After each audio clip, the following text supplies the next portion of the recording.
Hello, it's Stitch of the Week, and this week we are looking at Lazy Daisy. So what I've got here is I've got a piece of fabric and I've marked a circle on.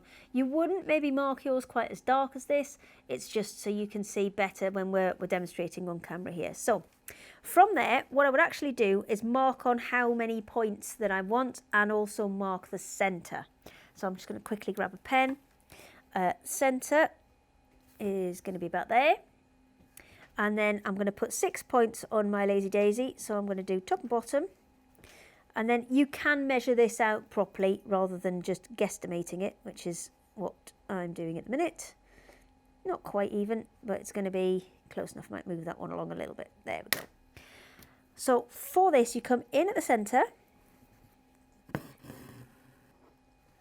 because you want all of your points to be, the petal centres to be in the middle. We're going to come back down where we came in, and this is where if you've got quite a small flower and you're using all 6 strands, it starts to get quite dense in the middle, so you might want to stagger them a little bit. So we're going to come create the loop, and we're going to take that over as if we were doing a chain stitch, and then allow that to be pulled tight. This is quite a big Lazy Daisy. I'll show you some samples in a minute which are a little bit smaller, but it's easier to do larger stitches to show you on camera. So the second one, we're going to come back in that centre. And now I've got my thread doubled over there, so I'm just going to slide that up a little bit.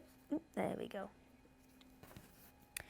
And we're coming out to the edge. That wasn't quite as even as I would have liked it. I'm going to move that along just a touch.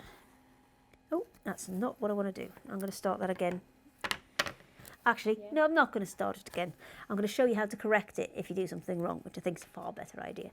So looking on the back, I'm actually going to take that back through that same hole and pull that back out, because what the mistake I made there was I took that to the top where I didn't want to be. I wanted to create that loop first before I did that.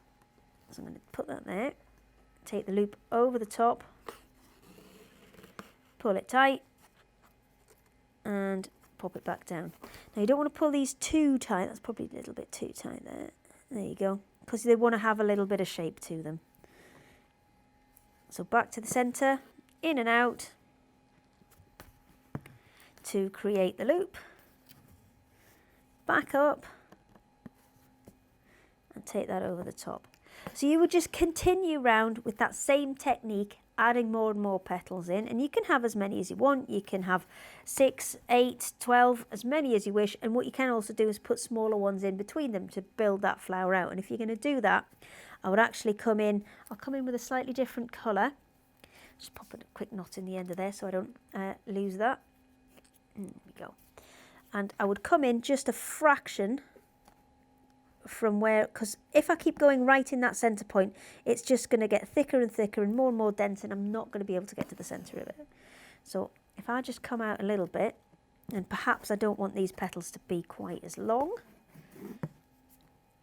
I can maybe take it to there, and you can see you can start to build up quite a nice flower effect. So I'm going to quickly show you a couple of samples now so you can see how it comes together.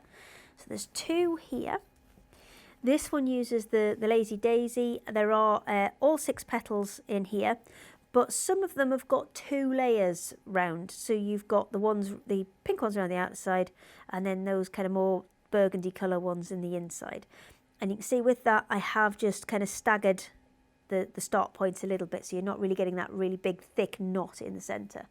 And then this sample here, much more delicate, where they've done them actually inside each other, and even 3 layers to create even more depth and even more effect. So Lazy Daisy, really nice one, will always give you that circular shape. So if you want to give these a go, you can find our Stitch-onaries online at craftyourselfsilly.com, and lots more tutorial videos on our YouTube channel.